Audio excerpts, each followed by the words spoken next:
Hello viewers, আসসালামু আলাইকুম। কেমন আছেন আপনারা সবাই? আশা করি আল্লাহর রহমতে ভালো আছেন। আমরাও আল্লাহর রহমতে ভালো আছি, আলহামদুলিল্লাহ।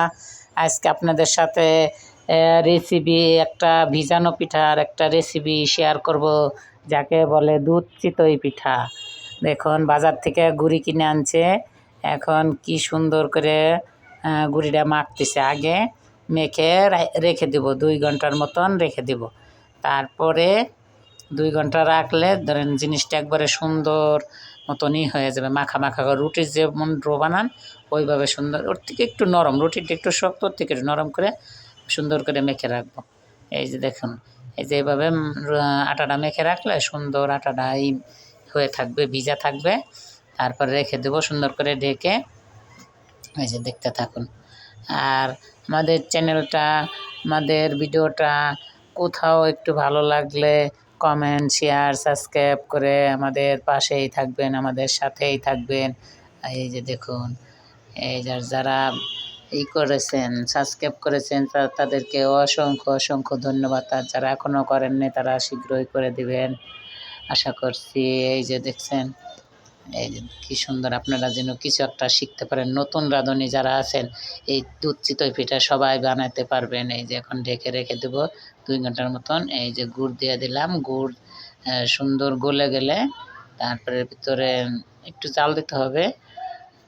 এই যে নাটোর থেকে গুড় আনছে, গুড়টা অনেক সুন্দর খাঁটি গুড়।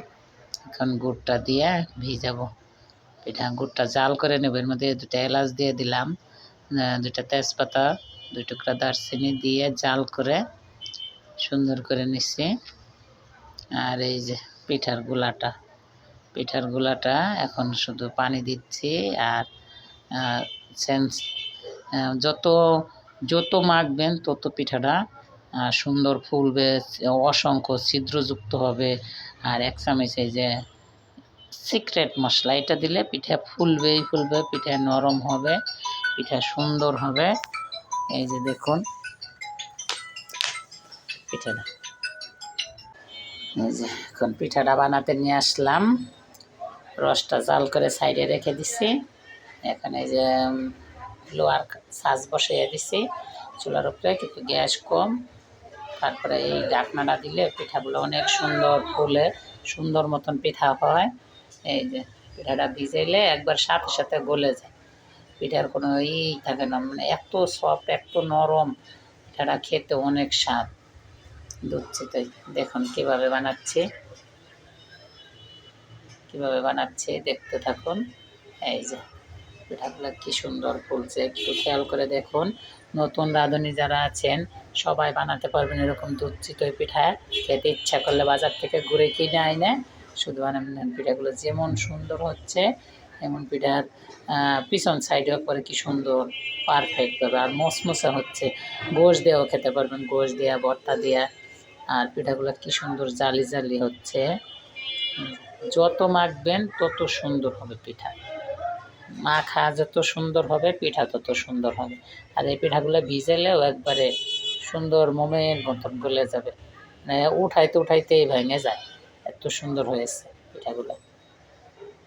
এই যে দেখুন, বেশি সময় লাগে না, 4-5টা করে একসাথে দিলে পিঠাগুলো খুব সহজে সুন্দরভাবে হয়ে যায়। দেখুন কি সুন্দর হচ্ছে, মাশাআল্লাহ, আলহামদুলিল্লাহ। পিঠাগুলো অনেক সুন্দর হচ্ছে। কিন্তু চিতই পিঠাটা সবার হাতে হয় না, সব সময়ও হয় না। দেখেন, নতুন যারা আছেন এইভাবে একটু 1 চিমটি বেশি দেবেন না, আবার যাতে গন্ধ আসবে, পিঠাটা বেশি নরম হয়ে যাবে। 1 চিমটি পরিমাণ একটু বেকিং সোডা দিয়ে দেবেন, সুন্দর দেখবেন পিঠাগুলো নরম সফট ফুলে উঠবে। এখন পিঠাগুলো কি সুন্দর হয়েছে। এখানে এই যে রসটা বানিয়ে রাখছি, এই যে রসের ভিতরে এখন ভিজায় রাখতেছি। এই যে দেখতে থাকুন। এই যে আমরা এখন পিঠা ভিজাচ্ছি, দুধ চিতই পিঠা। এই যে ভিজছে, সকালবেলা এখন সবাই মিলে খাবো। এই যে দেখতে থাকেন পিঠাগুলা কি সুন্দর হয়েছে। এই যে দেখুন আপনারা। এই যে আজকের মতন এতটুকু, আল্লাহ হাফেজ। এই